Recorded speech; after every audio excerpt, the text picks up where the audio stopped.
அறைகளா தீவு போல் அவை இருப்பதா பார்க்கும் பார்வையில் குறைகளா குமுறல்தான் அவர் மொழிகளா மோதிக்கொண்டது இரு இனம் நீதியை தேடி அலைந்திடும் பாதிப்பென்ன பலன் என்ன பேசினால் தெளிவாகலாம் முரண்களை நீக்கி வரங்களாய் மாற்றலாம் நிலை மாறலாம் துளி அன்பிலே சொல்வதெல்லாம் உண்மை உண்மை சொல்வதெல்லாம் உண்மை.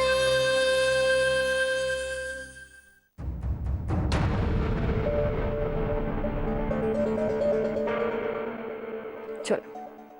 என் பேர் யுவஸ்ரீ. நான் வந்து லவ் மேரேஜ் பண்ணிக்கிட்டோம். அதுக்கு வந்து எங்கள் வீட்டில் வந்து ரொம்ப எதிர்ப்பு காட்டுறாங்க.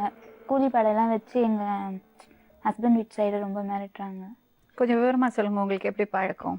எங்களுக்கு வந்து நான் வந்து சிகாவில் 10th 3 வருஷமாக அங்கே படிச்சுட்டு இருந்தேன். 8th இவங்க 3 வருஷமாக அங்கே MSc Max college arts and சயின்ஸும் ஸ்கூலும் ஒரே கேம்பஸில் ஒரே பஸ் தான் எங்களுக்கு. ஆனால் ஃபைனல் இயரில் தான் நாங்கள் 2 பேருமே நான் 10th படிக்கும்போது அவங்க ஃபைனல் இயரில் தான் எங்களை மீட் பண்ணது. அப்போ தான் எங்களுக்கு 2 பேருக்குள்ளே பழக்கம். அதுக்கப்புறம் வீட்டில் என்ன விஷயம் தெரிஞ்சு என்னை 11th 12th வந்து ஹாஸ்டலில் சேர்த்தாங்க கள்ளக்குறிச்சியில்.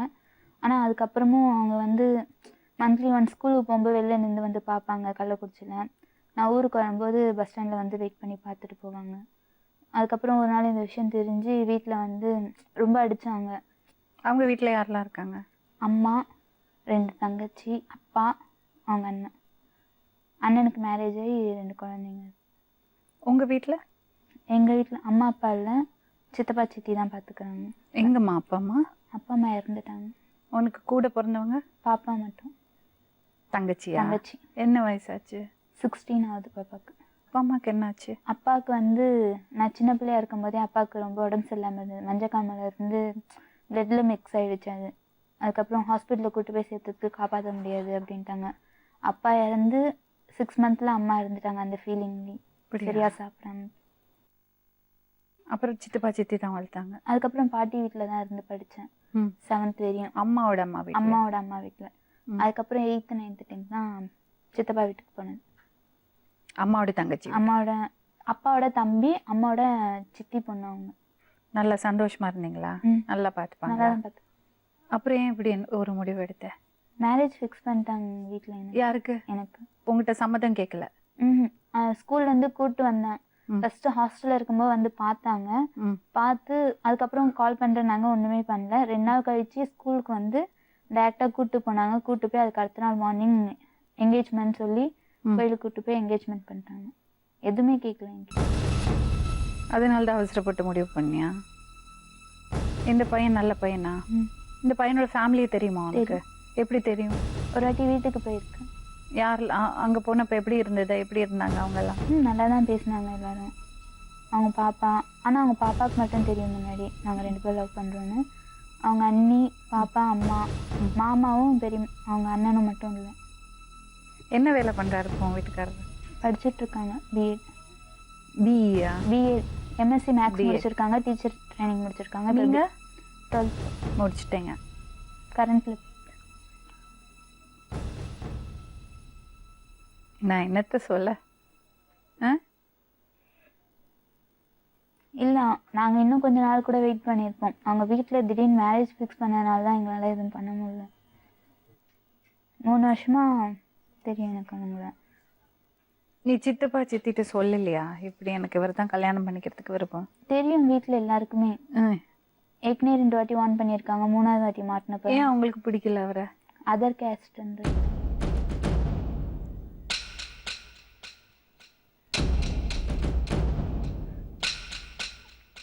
நீங்கள் வெளியே வந்ததுக்கு அப்புறம் உங்களை தேடினாங்களா அவங்க?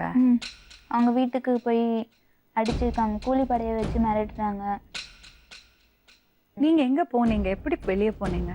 வீட்டிலேருந்து கரெக்டாக 2 மணிக்கு வீட்டிலேருந்து வெளில வந்தேன். பிளான் பண்ணீங்களா அப்படி? நான் ஃபஸ்ட்டே கால் பண்ணி சொல்லியிருந்தேன், வீட்டில் இந்த மாதிரி மேரேஜ் ஃபிக்ஸ் பண்ணுறாங்க, என்னை வந்து கூப்பிட்டு போயிட்டு நான் இங்கே இருக்க மாட்டேன்ட்டு. அவங்க என்ன சொன்னாங்க, சரி நீ எப்போ வரேன்னு சொல்லி நான் வந்து கூப்பிட்டு போகிறேன் அப்படின்னாங்க. அப்போ தான் நான் வந்து அதுக்கு அன்றைக்கி ஈவினிங் தான் 8 o'clock கால் பண்ணேன். இன்னைக்கு வரேன், நாளைக்கு ஹாஸ்டல் போயிட்டேன். அதுக்கப்புறம் அதுக்கப்புறம் மேரேஜுக்கு தான். அதுக்கப்புறம் ஸ்கூல் லீவ் கிடையாது எனக்கு, என்னால் வர முடியாது, இப்பயே கூப்பிட்டு போய்ட்டு. ஏன்னா அதுக்கப்புறம் விஷு வந்து பெருசாகிடுச்சுன்னா வீட்லேயும் அசிங்கமா. இப்போ எங்கள் வீட்டு சைடு இல்லாமல் அவங்க வீட்டு சைடும் பாதிப்பாங்க. அதனால் நீ பைபாஸ் அண்டை வந்திருப்ப, நான் அங்கே வந்துடுறேன் அப்படின்னு. தனியாக போனியா நைட் 2 மணிக்கு? பக்கத்துலேயே தான் பைபாஸ் அண்டை. ஸ்கூல்லேண்டா? வீட்டில் வந்து. பைபாஸ் வரை எப்படிம்மா நடந்து போனேன்? ஆப்போசிட்டில் தான் பைபாஸ் எங்கள் வீட்டுக்கு. அப்புறம் அங்கேருந்து எங்கே போனீங்க? அங்கேருந்து சென்னை, அன்னைக்கு ஃபுல்லாக சென்னையில் ரவுண்ட்ஸில் இருந்தோம். அதுக்கப்புறமா அதுக்கு அடுத்த நாள் கடலூர் போய் ரிஜிஸ்டர் மேரேஜ் பண்ணோம். எங்கே போய்? கடலூர். அங்கே யார் இருக்காங்க? அங்கே யாரும் நாங்களே தான். ஏன் கடலூர் போனீங்க? ஏன்னா இங்கே சென்னையில் ஃபுல்லாக எங்கள் ரிலேஷன்ஸ் இருக்காங்க, எங்கேயுமே இது பண்ண முடியலன்னு சொல்லி தான் கடலூர் ரிஜிஸ்டர் ஆஃபீஸ்க்கு போய் ரிஜிஸ்டர் மேரேஜ் பண்ணிவிட்டு அதுக்கப்புறம் அவங்க ரிலேஷன் வீட்டில் அன்றைக்கி நைட்டு 2 நாள் ஸ்டே பண்ணியிருந்தோம். அதுக்கு அடுத்த நாள் தான் எஸ்பி ஆஃபீஸில் சரண்டர். யார் சொன்னாங்க எஸ்பி ஆஃபீஸில் சரண்டர் ஆகிறதுக்கு? ரிப்போர்ட் கொடுத்துருந்தாங்க, கம்ப்ளைண்ட் பண்ணியிருந்தாங்க, கிட்னாப்பிங் கேஸ் பொண்ணு. அதுக்கப்புறம் தான் நாங்கள் போய் அங்கே சரண்டர் ஆகி அவங்க என்ன சொன்னாங்க, அப்புறம் ஜட்ஜ் கிட்ட கூப்பிட்டு போனாங்க. ஏன்னா வந்து கூலி படையெல்லாம் வச்சு ரொம்ப மிரட்ட ஆரம்பிச்சிட்டாங்க. என்ன பண்ணாங்க சொல்லு? அதான் அவங்க அப்பாவை வந்து அடிக்கிறாங்க, அவங்க அண்ணனை வந்து ரொம்ப அடித்து கழுத்தில் கத்தி வச்சு, இப்போ பொண்ணு பையனும் இருக்கிற இடம் சொல்லலைன்னா கொலை பண்ணுவேன், அவங்கள வாழவே விட மாட்டேன், இன்னும் எத்தனை வருஷம் ஆனாலும் அவங்கள வாழ விட மாட்டேன் நான் அப்படின்னு. யார் சொன்னாங்க? சித்தப்பா.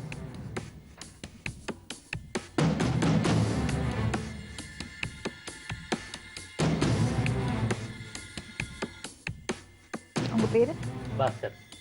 சொல்லுங்கள் பாஸ்கர், எப்படி இந்த பொண்ணை பழக்கம்?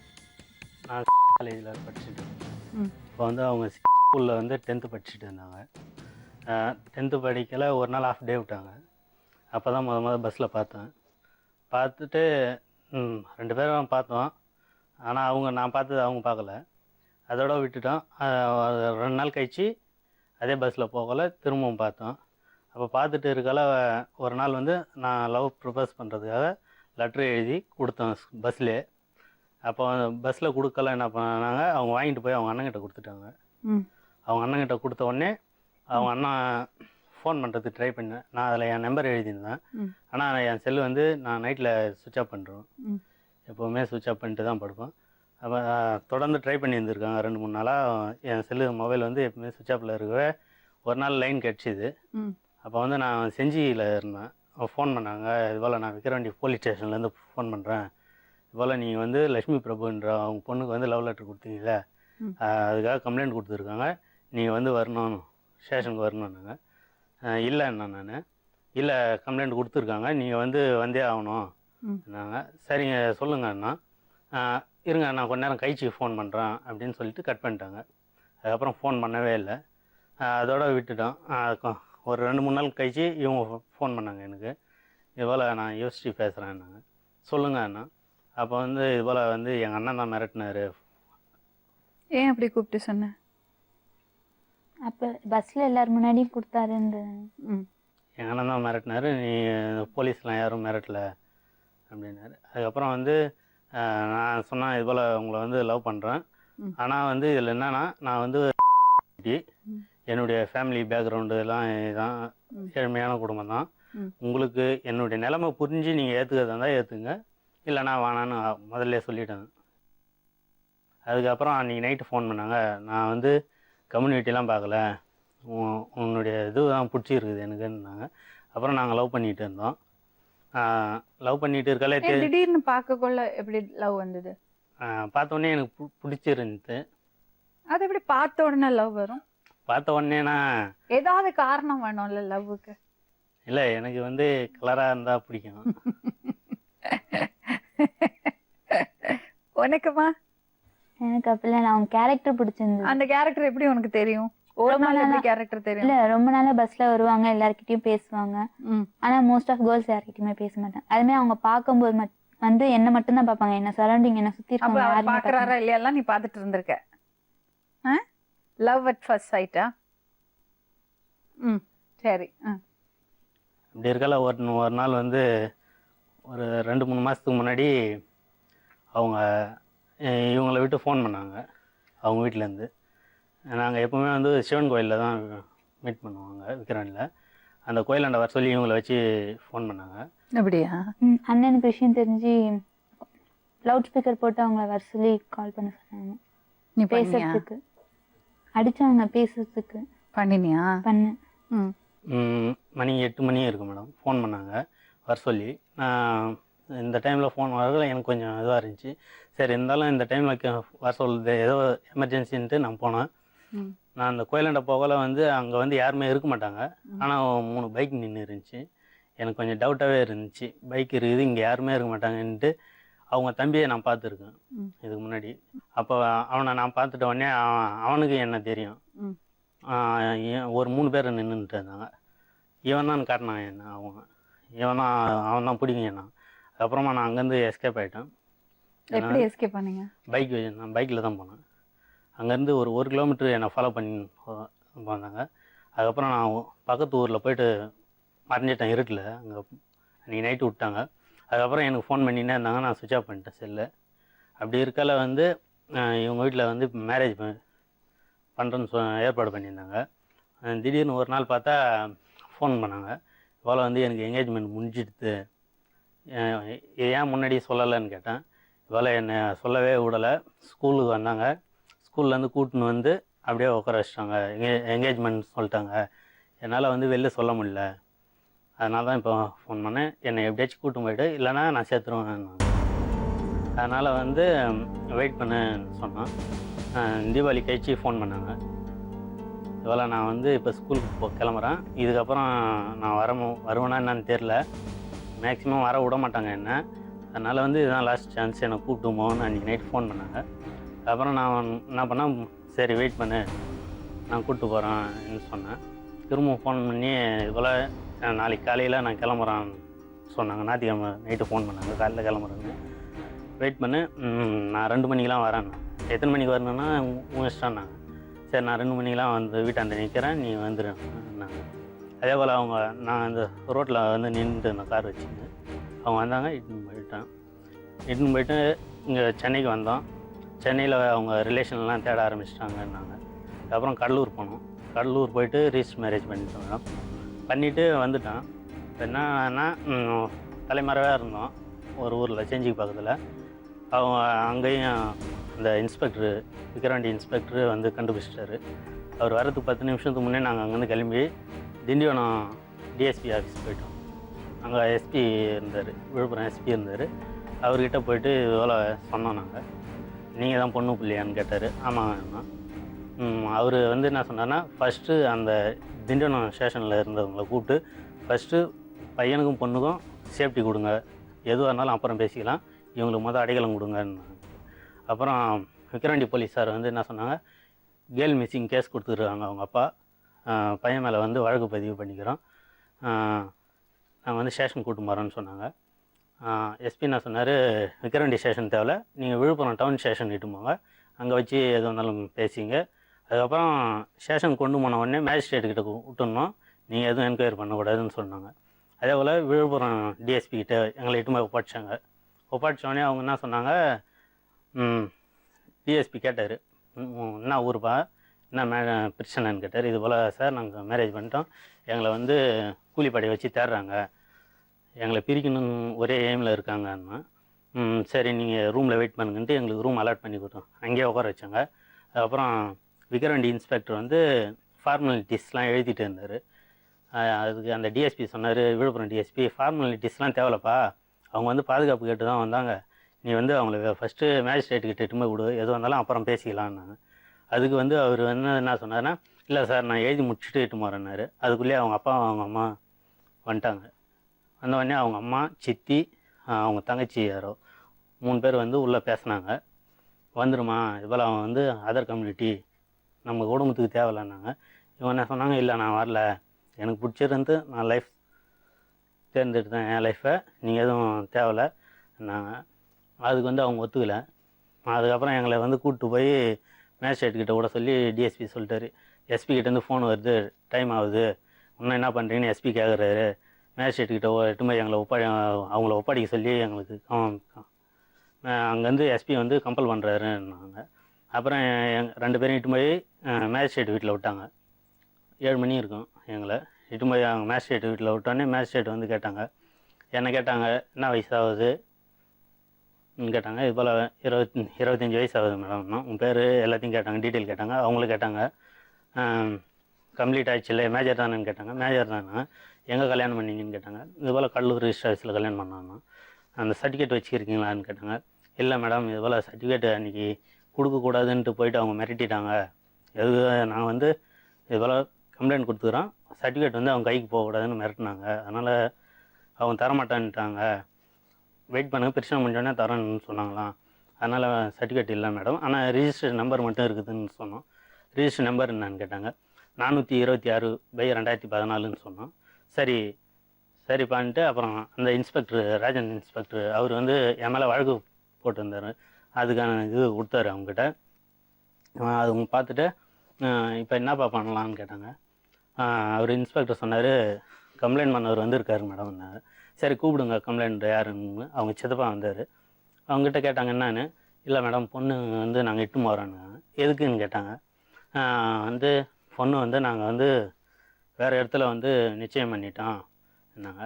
வேறு இடத்துல எப்படி நிச்சயம் பண்ணீங்கன்னு கேட்டாங்க. யார்கிட்டன்னா விக்ரவனிலே தான் ஒருத்தவங்க நிச்சயம் பண்ணாங்க. பொண்ணு லவ் பண்ணது தெரியுமான்னு கேட்டாங்க. தெரியாதுன்னு. அப்புறம் இவங்களை கேட்டாங்க, தெரியுமா தெரியாதாங்க உங்கள் அப்பாவுக்குன்னு. தெரியும், எங்களுக்கு வந்து நாங்கள் லவ் பண்ணுறது அவங்க தெரியும், தெரிஞ்சு தான் வந்து அதை ஏற்பாடு பண்ணாங்கன்னு சொன்னோடனே ஏம்பான்னு கேட்டாங்க. இல்லை அவங்க வந்து அதர் கம்யூனிட்டி, அதனால் அது மேஜிஸ்ட்ரேட் சொன்னாங்க, இதெல்லாம் என்னப்பா கம்யூனிட்டிலாம் இருக்குது, பொண்ணு பிள்ளைக்கு பிடிச்சிருக்குது, அவங்க லைஃபு அவங்க டிசைட் பண்ணிட்டாங்க, இது வந்து பெரிய மனுஷத்தனமாக நீ வந்து விட்டு போகிறது தான் நல்லது, அவங்களுடைய லைஃபு அவங்க டிசைட் பண்ணிட்டாங்க. நாங்கள் இல்லை மேடம், நாங்கள் கவுன்சிலிங் போகிறோம், எங்களுக்கு 6 மாதம் டைம் கொடுங்கன்னு கேட்டார். இவங்களை கேட்டாங்க, கவுன்சிலிங் போகிறீங்களான்னு. இல்லை, நான் எடுத்த முடிவு வந்து நல்ல முடிவு, நான் போக மாட்டேன் அப்படி சொன்னாங்க. அப்புறம் வந்து 2 மாதம் கேட்டாங்க, அதுக்கும் ஒத்துக்கலை. 2 நாளாச்சு கொடுங்க என்னங்க. அதுக்கப்புறம் அவங்க சொன்னாங்க, பொண்ணு இவ்வளோ ஸ்ட்ராங்காக இருக்கலாம், நாங்கள் வந்து பண்ண முடியாது, ஏதாவது ஒன்று ஆயிடுச்சுன்னா நாங்கள் பொறுப்பாக முடியாது, அதனால் வந்து பொண்ணு என்ன சொல்லுதோ அதை நீங்கள் கேட்டுங்கன்னாங்க. இவங்களை கூப்பிட்டு நேராக கேட்டாங்க. நான் போக விரும்பலை, நான் என் ஹஸ்பண்டோட தான் போகிறேன், என்னை வந்து கம்பல் பண்ணாதீங்க, விட்டுருங்கன்னாங்க. அப்புறம் என்ன சொன்னாங்க, எந்த இதுவும் உனக்கு எனக்கும் தொடர்பு இல்லைன்னு அவங்க சித்தி சொன்னாங்க, எழுதி கொடுத்துட சொல்லுங்கன்னாங்க. அதுக்கு மேஜிஸ்ட்ரேட் சொன்னாங்க, அதெல்லாம் எழுதிலாம் தர முடியாது, இனிமேல் பொண்ணுக்கும் பையனுக்கும் அவங்க குடும்பத்தாருக்கும் எந்த ஒரு பிரச்சனையும் வராத இருக்கணும், அவங்களுக்கு ஏதாவது ஒரு சின்ன கீறல் பட்டாலும் நீங்கள் தான் பொறுப்புன்னுட்டு அவங்க சித்தப்பாவை கூப்பிட்டு சொன்னாங்க. அதோட டிஎஸ்பி நான் கேட்டார், என்ன ஊருப்பா போகிறீங்கன்னாரு. இங்கேருந்து எஸ்பி ஆனால் திண்டிவனத்திலே சொல்லிட்டாரு, நீங்கள் வந்து இங்கே இருந்தால் அவ்வளோ சேஃப்டி இல்லைப்பா, நீங்கள் வந்து அதர் டிஸ்ட்ரிக்ட் எங்கன்னா போயிட்டு சேஃபாக தலைமறைவாக கொஞ்ச நாள் இருங்க, பிரச்சனை அவங்க கொஞ்ச நாள் பார்த்துட்டு விட்டுருவாங்கப்பா, அதனால் அது வரைக்கும் நீங்கள் தலைமறைவாக இருந்தால் உங்களுக்கு நல்லதுப்பான்னாரு. சரிங்க சார் அண்ணா. அதுக்கப்புறம் நாங்கள் மேஜிஸ்ட்ரேட்கிட்ட ஆஜர்படுத்தி முடிச்சுட்டாங்க. அவங்க என்ன சொன்னாங்க, சரி நீங்கள் பொண்ணும் பிள்ளையும் நீங்கள் எங்கே விருப்பப்படுறீங்களோ அங்கே கிளம்பிடுங்கன்னு சொன்னாங்க. நான் டிஎஸ்பி கேட்டார், அங்கே விழுப்புரம் டிஎஸ்பி, எங்கேப்பா போகிறீங்கன்னாரு. இது போல் சார் நான் தேனிக்கு போகிறேன், அங்கே ரிலேஷன் வீடு இருக்குது, நான் அங்கே போய்ட்டு தங்கிக்கிறேன் சார்ண்ணா. சரிப்பா என்னட்டு எஸ்பி நான் சொன்னார், நம்மளுடைய பார்டர் எங்கே இருக்குதோ அது வரைக்கும் டிஎஸ்பி நீங்கள் கூட போங்க, கூட விக்ரவாண்டி போலீஸுக்கு கூட்டுங்க, நீங்களே இட்டும் போயிட்டு நம்ம பார்டரை தாண்டி விட்டுட்டு வாங்க பாதுகாப்போட சொன்னாங்க. அதுக்கப்புறம் எங்களை 2 பேரையும் இட்டும் போய் விழுப்புரம் பார்டர் பெரம்பலூரில் விட்டாங்க. பெரம்பலூர்லேருந்து ஒரு டிஎஸ்பி என்ன சொன்னார், எஸ்பி வந்து ஆர்டர் போட்டார், நீங்கள் எங்கே தேனி வரைக்கும் உங்களுக்கு போலீஸ் பாதுகாப்பு போட சொல்லி பெரம்பலூரில் ஹைவே பெட்ரோல் இருக்குது, அங்கே போய் நாங்கள் ஒப்படைச்சிடுவோம், அங்கேருந்து நீங்கள் போகிற வரைக்கும் உங்களுக்கு ஹைவே பெட்ரோல் தான், போலீஸ் பாதுகாப்போட தான் நீங்கள் போவீங்க, ஒன்றும் பயப்படாதீங்கன்ட்டு ஆசீர்வாதம் பண்ணி எங்களை அனுப்பிச்சி விட்டார். என்ன சொன்னாருன்னா, அவர் எஸ்பி சொன்னார், லைஃப் உன்னை நம்பி வந்துடுச்சு பொண்ணு, அதை வந்து நீ பார்த்துக்கப்பா அப்படின்னாரு. டிஎஸ்பியும் அதான் சொன்னார், உன்னை நம்பி வந்த பொண்ணு பார்த்துக்க, அது முடிவு எடுத்துச்சு உங்க கூட தான் வருவேன்னு, இருந்தாலும் நீ நல்லா பார்த்துக்க அந்த பிள்ளைய அப்படின்னு சொல்லி அனுப்பிச்சி விட்டார். இங்கேருந்து ஹைவே பெட்ரோல் எங்களை பிக்கப் பண்ணி போய் பெரம்பலூரில் வந்து அவங்க பார்டர் அங்கங்கே ஒரு 13 வண்டி வந்துச்சு மேடம், அவங்கவுங்க பார்டரில் எடுத்து போய் எங்களை விட்டாங்க. அப்புறம் நாங்கள் வந்து ஒவ்வொரு பார்டர்லேயே கொண்டு ஆமாம் ஒவ்வொரு பார்டர் நாங்கள் போகிற வரைக்கும் எங்களை சேஃபாகிட்டு போயிட்டு விட்டாங்க. கூலிப்படையெல்லாம் வச்சு ரொம்ப மிரட்டி இது பண்ணாங்க. பேரண்ட்ஸ் வந்து ஃபஸ்ட்டு என்கிட்ட பேசணுன்னு போவே எஸ்பி வந்து நீங்கள் யார் யாரெல்லாம் கூலிப்படையை வச்சு மிரட்டினீங்களோ அவங்களெல்லாம் ஃபஸ்ட்டு உள்ளே கொண்டாந்து DSP. உட்கார டிஎஸ்பி அவங்களெல்லாம் ஃபஸ்ட்டு உள்ளே கொண்டாந்து உட்கார வைங்க, அப்புறமா பொண்ணிட்டு நான் உங்களை பேச விட்றேன். 2 நாள் நான் 1 வாரம் கூட நான் டைம் வாங்கி தரேன் உங்களுக்கு. நீங்கள் யார் யாரெல்லாம் கூலிப்படையை வச்சு மிரட்டினீங்களோ அவங்களெல்லாம் ஸ்டேஷனில் உட்கார வைங்க ஃபஸ்ட்டு அப்படின்னு. இந்த திண்டிவனத்தில் இருந்து ஆள் வச்சாங்க மேடம். சரி தம்பி, ஒத்துக்கிறேன். ஜாதி மதம் அதெல்லாம் கிடையாது, காஸ்ட் ஒன்றும் கிடையாது. ஆனால் ஒரே ஒரு விஷயம், இவ்வளோ பாதுகாப்பாக இருந்தீங்க, அதுக்கப்புறம் எப்படி மிரட்டல் வந்தது? நாங்கள் வெளியே தான் இருந்தோம். மிரட்டது வந்து அவங்க பேரண்ட்ஸ் தான், அப்பாவும் அம்மா மாமா அவங்க அண்ணன் இவங்கள தான் மிரட்டினது. கூலிப்படைகிட்ட பேரம் பேசினாங்க மேடம். 50 லட்ச ரூபா தரேன், பொண்ணையும் பையனும் கூலிப்படை பிரிச்சு கொடுங்க. திண்டிவனம் கூலிப்படைகிட்ட 50 லட்ச ரூபா தரேன், பொண்ணும் பிள்ளையும் பிரித்து கொடுக்க வேண்டியது உங்கள் பொறுப்புன்னு. எப்படி உங்களுக்கு தெரியும்? எங்கள் அண்ணன் வந்து செஞ்சியில் இருக்கலை, அங்கே செஞ்சியில் வந்து ஒரு ஆள் பார்ட்டி ஒருத்தர் இருந்தார், அவர்கிட்ட பேசிகிட்டு இருக்கலை. அங்கேருந்து திண்டிவனத்துலேருந்து நாங்கள் வந்து செஞ்சி சர்க்கிளில் இருக்கிறோன்னு தெரிஞ்சினோடனே அந்த கூலிப்படை தலைவன் வந்து செஞ்சிக்கு ஒருத்தர்கிட்ட கான்டாக்ட் பண்ணதால் என் அண்ணன் பக்கத்தில் இருந்தான். அவங்க வந்து பேசக்கல அவுட் ஸ்பீக்கர் வச்சு தான் பேசியிருக்காங்க. இது போல் மச்சான் எனக்கு வந்து 50 லட்ச ரூபா தரான்னு நிற்கிறாங்க. எப்படிங்க லவுட் ஸ்பீக்கர் வச்சு பேசுவாங்க? பேசினாங்க மேடம். எப்படிங்க பேசினாங்க? இந்த மாதிரி விஷயம்லாம் லவுட் ஸ்பீக்கர் வச்சா பேசுவாங்க? எங்கள் அண்ணன்கிட்ட சொல்லிட்டாங்க பொண்ணையும் பிள்ளையும் பிரித்து கொடுத்துருப்பான்ட்டு செஞ்சியில் இருக்கிறவங்க சொல்லிட்டாங்க. அப்போ வந்து நீ நம்பலாம் கூட பாருப்பா, இப்போ ஃபோன் வருதுன்ட்டு அவுட் ஸ்பீக்கர் வச்சுக்கலாம். இப்போ 50 லட்ச ரூபா தரேன் நிற்கிறாங்க மச்சான், உனக்கு வந்து 10 லட்ச ரூபா தரான், நீ இடத்த மட்டும் காமிச்சு விட்ரு அப்படின்னு சொன்னாங்க. அதுக்கப்புறம் வந்து அங்கேருந்து எங்கள் அண்ணன் வந்து வெளியே வந்துட்டான். எங்கள் மச்சான் ஒருத்தனை பிடிச்சிட்டாங்க, விழுப்புரம் இது விக்கிரவாண்டி போலீஸு பிடிச்சி இடத்த காட்டுப்பான்னாங்க. செஞ்சி பக்கத்தில் நாங்கள் இருந்த ஊர். அங்கே வந்து ஆக்சுவலி நாங்கள் அங்கேருந்து கிளம்பிட்டோம். இத்தனை நாள் வரைக்கும் ஊராக தான் சுற்றிங்கிறோம். ஒரு ஊரில் நிலையாக இல்லை. ஒரு ஊருக்கு போனால் 2 நாள் 3 நாள் அவ்வளோதான். அங்கேருந்து வேறு ஊராக இது வரைக்கும் 15 நாளாக இருக்கும். ஊராக தான் சுற்றிக்கிட்டு இருக்கோம், சேஃப்டி இல்லாத. இப்போ உங்கள் அப்பா அம்மாவை மிரட்டுறாங்களா? எங்கள் அப்பா வச்சிட்டாங்க, அடிச்சிட்டாங்க. வீடு போகணும். இப்போ அவங்களுடைய குறிக்கோள் வந்து எங்கள் அண்ணனை பிடிக்கணும். அண்ணன் எங்கே இருக்காரு? அண்ணன் இப்போ வந்து எங்கே இருக்காருன்னு தெரியல, தலைமறைவாக இருக்காரு.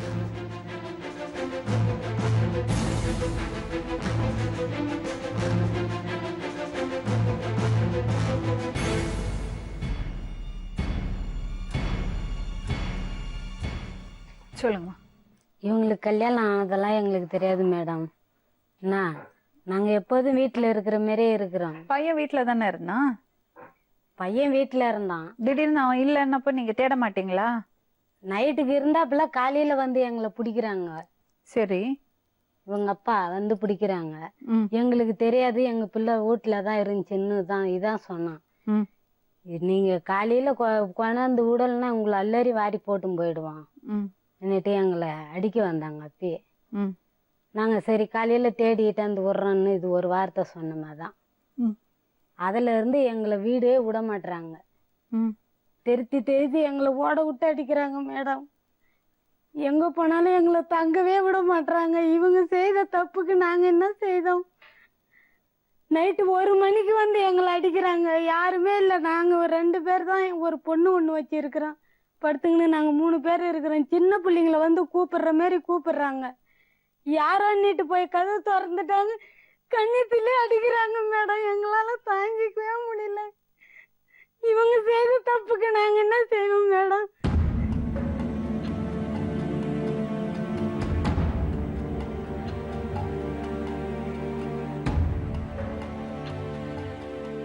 எத்தனை பேர் வந்தாங்க? 4 பேர். என்ன கேட்டாங்க? எங்கள் பெரிய பையனை கேட்டாங்க. எங்கள் பெரிய பையன் இதுக்கெல்லாம் சம்மதமே இல்லை. நாங்களாம் எங்கள் பெரிய புள்ளைய சம்மதமே இல்லை. இவங்க இஷ்டத்துக்கு ஏற்பாடு. இவங்க எப்போன்னு எங்களுக்கு தெரியாது. இவங்க பழகினது இவங்க போனதெல்லாம் எங்களுக்கு எதுவுமே தெரியாது. விடவே மாட்டோம். இந்த வீட்டில் ஒரு கொலை உயர்ந்தாதான் விடுவோம். இது நீ எத்தனை நாள் ஆனாலும் விடவே மாட்டோன்றாங்க. இவங்க செய்த தப்புக்கு நாங்கள் என்ன செய்ய முடியும்? 10வது நைட் வந்தாங்க மேடம். 1 மணி இருக்கு, மழை பெஞ்சுன்னு. இவங்க காரில் வந்துக்கிறாங்க 4 பேர். வந்து காருக்கு தூரமாக நிறுத்திட்டு வந்து கதவு தட்டினாங்க. அன்னைக்கு உங்க பையன் வீட்ல இருந்தாரா? இவர் இல்லை மேடம். ம். இவங்க போயிட்டு அன்றைக்கி 23ஆம் தேதி பார்த்து நான் தான் இவரை அன்றைக்கி நைட்டு சாப்பாட்டை வச்சுட்டு வந்து ஆளை காணோம்னு சொல்லி எங்கள் 10:30 மணி வரையும் எங்கள் வீடு கொல்லையில் ஒரு வீடு கட்டிக்கிறோம் மேடம். நாங்கள் அங்கே படுத்துக்கிறது. எங்கள் பெரிய பொருளை பழைய வீட்டில் படுத்துக்குங்க. நாங்கள் தனியாக படுத்துக்கிட்டாங்க. அங்கே தான் இவர் எங்கள் கூட படுத்துவார். அன்றைக்கி நைட்டு இவர் இல்லைங்க. 10:30 மணி வரையும் பார்க்குறான். இவங்க பசங்க கூட எங்கேயும் விளையாடி நின்றுக்கிறான். சாப்பாடு வச்சுட்டு சரி சாப்பிட வருவான்னு சொல்லி பாரு எங்களுக்கு தூக்கம் வந்து நாங்கள் கதவு மூட்டு படுத்துட்டோம் மேடம். கரெக்டாக 4:30 மணிக்கு வந்து 4 போலீஸு இவங்க சித்தப்பா வந்து எழுப்புறாங்க, கதவு தட்டுறாங்க. அப்புறம் எழுதுறாங்க. கதவு திறந்து பார்த்தா போலீஸ் நிற்குது. என்ன சார்னு கேட்டேன். இந்த மாதிரி விஷயம் உங்கள் அவர் பொண்ணை இட்டுன்னு போயிட்டாரு. எங்களுக்கு எதுவும் தெரியாது சார். இது அன்னைக்கு காலையில் தான் இட்டுன்னு போனீங்களா 2 மணிக்கு? இவங்க என்ன பண்ணாங்க, இவங்க எங்கே போனாங்களோ தெரியாது, இவங்க யாருக்கு ஃபோன் பண்ணாங்களோ தெரியல. எங்கள் மச்சானுக்கு ஒரு ஃபோன் வருதுங்க. இந்த மாதிரி நாங்கள் போயிட்டோம், யாருன்னா வந்தால் என்ன பண்ணுவாங்க, நீங்கள் ஜாக்கிரதையாக இருங்கன்னு சொல்லி ஒரு ஃபோன் வருது. அப்புறம் எங்கள் மச்சான் என்ன பண்ண எனக்கு ஃபோன் பண்ணி நீங்கள் அங்கே இருக்காதீங்க, நீங்கள் வந்துடுங்கன்ட்டாங்க. இவங்களை கிளப்பி ஒரு இடம் அனுப்பிச்சிட்டு நான் போய் லீவ் லெட்டர் கொடுக்கலான்னு சொல்லிட்டு மெயின் ரோட்டுக்கு தான் வரணும். நாங்கள் 6 கிலோமீட்டர் வரணுங்க. அங்கே வந்து 2 வீலரை நிறுத்திட்டு பஸ்ஸுக்கு நின்றுங்கிறங்க. இவங்க அப்பா ஒரு 8 வந்து என்னை பிடிச்சிட்டாரு. பிடிச்சிக்கிட்டு போய் இன்ஸ்பெக்டர்கிட்ட விக்ராண்டில் விட்டார். இன்ஸ்பெக்டர் கூப்பிட்டு கேட்டாங்க, மரியாதையாக கேட்டாருங்க. நான் இந்த மாதிரி எனக்கு தெரியாதையா, எங்களுக்கு கொஞ்சம் டைம் கொடுங்க, எங்கேயாவது வெளியில் இருந்தால் நான் தேடி கொண்டாந்து விட்டுருங்க, எங்களுக்கு இது பிடிக்கலைங்க, இந்த பிரச்சனையும் எங்களுக்கு தேவையில்லைங்கன்னு சொல்லிட்டு நான் பயந்துன்னு எஸ்கேப் ஆகிட்டேன் மேடம். போயிட்டு அப்புறம் நான் ஒரு ஊரில் சொந்தக்கார ஊரில் போய் தங்கிட்டேங்க. இவங்க எங்கே போனாங்க எங்கே வந்தாங்க என்னன்னு தெரியல. அதுக்கு பிற்பாடு ரிஜிஸ்டர் மேரேஜ் ஆச்சுன்னு சொல்லி ஒரு வக்கீல் ஒருத்தர் ஃபோன் பண்ணார். அப்புறம் தாங்க எங்களுக்கு இந்த விஷயமே தெரியும். அதுக்கும் பிற்பாடு எங்கள் வீட்டில் நாங்கள் படுத்துக்கிறேன். எங்கள் வீட்டம்மா நான் எங்கள் சின்ன பொண்ணு ஒரு ரூமில் படுத்துக்கிறேன், எங்கள் பெரிய பையன் இன்னொரு ரூமில் படுத்துக்கிறாங்க. வந்து கதவு தட்டினாங்க. யாரும் உள்ளூர் ஆளாங்கட்டு நான் என்ன பண்ண அசால்ட்டாக கதவு தரத்துலையும் எட்டி ஒதிக்கிறாங்க. சின்ன ஒரு பிள்ளையோட கதவு தான் மேடம். அது எட்டி வச்சா பட்டுன்னு திறந்துச்சு. இவங்க அப்பா 3 பேரும் வச்சாங்க கதவு திறந்து உள்ள கூடாது. இவங்க எஸ்கேப் ஆகிட்டாங்க. நானும் எங்கள் பொண்ணு மாட்டிங்க. எங்களை வந்து அந்த மாதிரி அடிச்சு நாசம் பண்ணிட்டாங்க. உங்களை நிம்மதியாக தூங்க விடவே மாட்டேன். எப்படி பண்ணிடுவேன்றாங்க மேடம். உங்களை நிம்மதியாக நான் தூங்க விட மாட்டேன். உங்கள் பொண்ணு அடித்தாங்களா? என்ன எங்கள் பொண்ணை வந்து அதில் வந்தவர் ஒரு நல்ல மனுஷன். பாப்பா நீ அப்பால போயிடுமான்னு சொல்லிட்டாங்க. என்ன தான் மாட்டிக்கணும் என்னை அடிச்சுட்டு நாங்கள் கிளம்புறோன்னு நினச்சிடாத, திரும்பி எத்தனைக்கு வரும்னு தெரியாது, ஆனால் அவங்க குடும்பத்தை ஒழிக்காத விடுவேன் அப்படின்னு சொல்லிட்டு போயிட்டாங்க மேடம். அதுலேருந்து அப்புறம் எங்கள் மாமியார் வீட்டுக்கு வந்து அங்கே ஒரு அடியாள் ஒரு 10 ஆள் வந்தாங்க. காலையில் 11 மணிக்கு வந்து 6 மணி வரைக்கும் அந்த ஊரில் ரவுண்டிங் பண்ணுறாங்க மேடம், எங்கள் மாமியார் ஊரில். உங்கள் அப்பா என்ன பண்ணுறாரு, என்ன வேலை பண்ணுறாரு? ரியல் எஸ்டேட் பண்ணிட்டு அந்த 6 மணி வரைக்கும் அந்த ஊரில் ரவுண்டிங் பண்ணுறாங்க மேடம். இப்போ நாங்கள் செஞ்சில் ஒரு இடத்துல வந்து இருந்தாங்க. அங்கே எப்படி தகவல் கண்டுபிடிச்சி அங்கே வந்து எங்களை தேர்த்துறாங்க. ஊர்லேயும் விட மாட்டாங்க மேடம். இப்போ என்ன பிரச்சனை உங்களுக்கு? வீட்டுக்கு போக முடியல? வீட்டுக்கு இப்போ எங்கே இருக்கீங்க? இப்போ நாங்கள் எங்கள் மாமியார் வீட்டில் இருக்கோம் மேடம். ஒரு இடத்துல எங்களை ஊர் உள்ளே விட மாட்டாங்க. உள்ளே போனாக்கா நைட்டுக்கு 1 மணிக்கு 2 மணிக்கு தான் மேடம். 1 மணி 2 மணி தான் வராங்க மேடம். இவங்க என்ன முடிவு எடுத்துக்கிறாங்க எங்களுக்கு சத்தியமே எங்களுக்கு இதில் முடிவு எங்களுக்கு விருப்பமே இல்லை மேடம். அது அவங்க இஷ்டம் மேடம். இது எங்களுக்கு வந்து பாதுகாப்பு வேணும் மேடம்.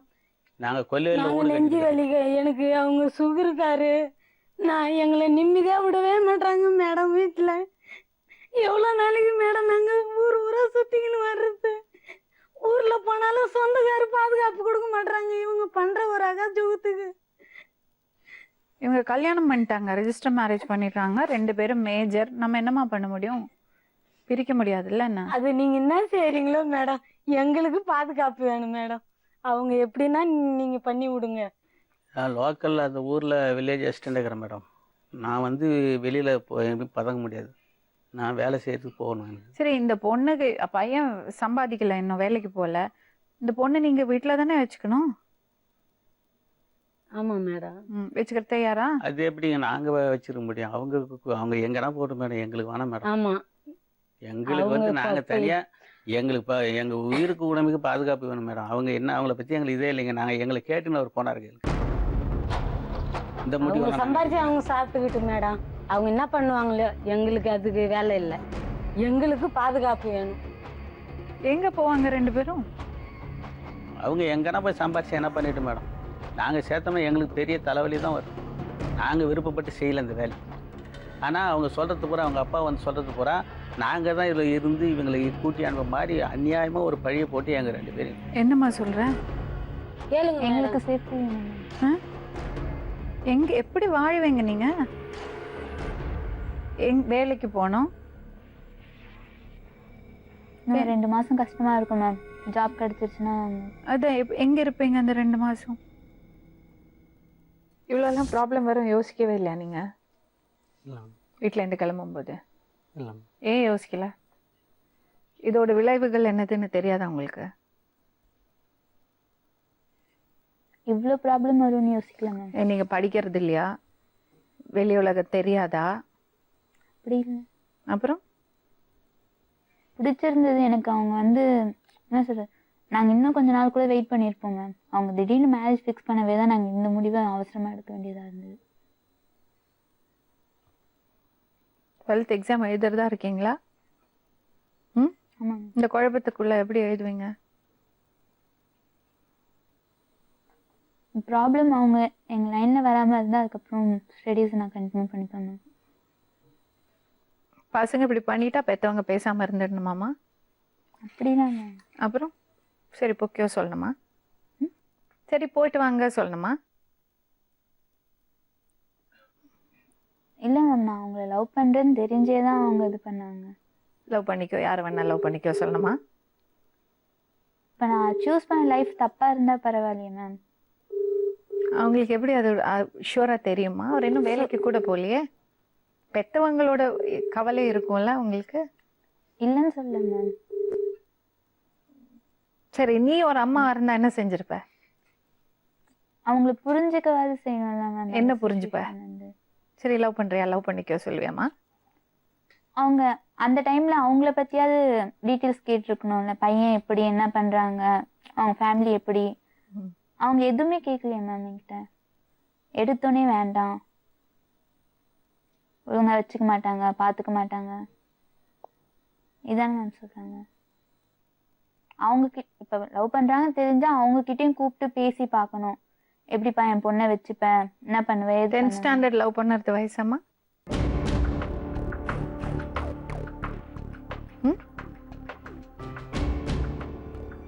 10th ஸ்டாண்டர்ட் லவ் பண்ணுறது வயசா? 25 வயசு பொண்ணு லவ் பண்ணா வாமா உட்காரு, நீ லவ் பண்ணுறியா, அந்த பையன் என்ன பண்ணுறான் கேட்கலாம். 10th ஸ்டாண்டர்ட் படிக்கிறது பொண்ணு லவ் பண்ணால் உட்கார வச்சு கேள்வியாக கேட்பாங்க? அவங்க அப்போ சொல்லியிருக்கணும்ல மேம். என்னது? நீ ஃபஸ்ட்டு ஸ்டடீஸை முடியுமா, அதுக்கப்புறம் நான் வேணா அந்த பையனை கூப்பிட்டு பேசணும்னு கூட சொல்லியிருக்கலாம்ல மேம். என்ன சொன்னாங்க? அவங்க எடுத்தோடனே வேணாம், இந்த மாதிரிலாம் பண்ணிட்டு இருந்தேன்னா அப்புறம் ஸ்கூலுக்கு கூட அனுப்ப மாட்டாங்க. பெற்றவங்களை பற்றி யோசிக்கிறது இல்லை, யோசிக்காமல் அவசரப்பட்டு முடிவெடுத்து ஓடிடுறது. அவங்கள பாருங்க, இந்த மாதிரி ஒரு சுச்சுவேஷன் அவாய்ட் பண்ணியிருக்கலாம்ல நீங்கள் கொஞ்சம் யோசிச்சிருந்தா. அந்த வயசு வரும்போது இந்த மாதிரி அட்ராக்ஷன்ஸ் எல்லாம் வரதான் செய்யும். அதெல்லாம் தாண்டி வரத்துக்கான தைரியம் இருக்கணும். அப்போ தான் ஒரு ஏஜ் வந்ததுக்கப்புறம் உங்கள் லைஃப் பார்ட்னரை நீங்கள் சூஸ் பண்ணிக்க முடியும். ஹலோ ஹலோ ஹலோ, யுவஸ்ரீ லைன்ல இருக்காங்கம்மா, கொஞ்சம் பேசுங்க.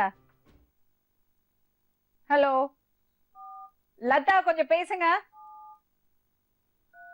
ஹலோ,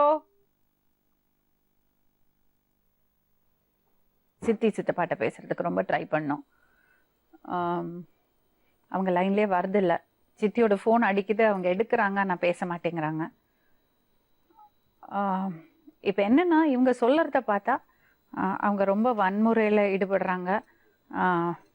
ரொம்ப அப்பா அம்மாவுக்கு, இந்த பையனோட அப்பா அம்மாவுக்கு ரொம்ப தொந்தரவு கொடுக்குறாங்க. அது மட்டும் இல்லாமல் ஒரு கூலிப்படை ஏற்பாடு பண்ணி இவங்களை மிரட்டுறது அளவுக்கு போயிருக்காங்க. இப்போ என்ன பண்ண போகிறோன்னா, நம்ம ரிப்போர்ட்டர்ஸ் நம்ம சொல்வதெல்லாம் உண்மை குழு இந்த பசங்களை அங்கே லோக்கல் போலீஸ் ஸ்டேஷனில் ஒப்படைச்சு இவங்களுக்கு அமைதியாக வாழறதுக்கான சூழ்நிலை உருவாக்கணும். அதுக்கு என்னென்ன பண்ணணுமோ அது அத்தனையும் பண்ணி இந்த சொல்வதெல்லாம் உண்மை குழு இவங்க கூட இருக்கும், இவங்களுக்கு சப்போர்ட் பண்ணும். நீ உன் சித்தி சித்தப்பாட்ட ஏதாவது சொல்ல விரும்புறியா? அவங்க நிலைமையில நின்று யோசிச்சு பாரு. நான் பண்ணது தப்பு தான், நான் இல்லைன்னு நீ சொல்லு, கேமரா பார்த்து சொல்லு. நான் பண்ணது தப்பு தான், நான் இல்லைன்னு சொல்லலை. ஆனால் எங்களை இப்போ வாழ விடுங்க. ஏன்னா என்ன சொல்கிறது, அவங்க திடீர்னு மேரேஜ் ஃபிக்ஸ் பண்ணவே தான் நாங்கள் இந்த முடிவு எடுக்க வேண்டியதாக இருந்தது. இன்னும் கொஞ்ச நாள் போயிருந்தா கூட நான் அவங்கள பேசி கன்வின்ஸ் பண்ணியிருப்பேன். எப்படின்னா ஏதாவது சொல்ல விருப்பப்படுறேன்னா சொல்லு. வேற என்ன? 2 பேரும் மேஜர், அவங்க கல்யாணம் பண்ணிட்டாங்க. சட்டப்படி நம்ம எதுவுமே செய்ய முடியாது. அதனால நாங்கள் உங்கள்கிட்ட கோரிக்கை வைக்கிறோம், இந்த பொண்ணோட ஃபேமிலிகிட்ட அவங்கள வாழ விடுங்க. பையன் படிச்சிருக்காரு, இன்னும் கொஞ்ச நாளில் வேலையாயிடும், அவங்க வாழ்ந்துப்பாங்க. அவங்க எடுத்த முடிவு, அவங்க சூஸ் பண்ண லைஃப், அது கஷ்டமோ நஷ்டமோ அவங்க ஃபேஸ் பண்ணிப்பாங்க. தயவு செஞ்சு அவங்கள வாழ விட்டுருங்க. நாளை மறுபடியும் இன்னொரு உண்மை சம்பவத்துடன் உங்களை சந்திக்கும் வரை நன்றி.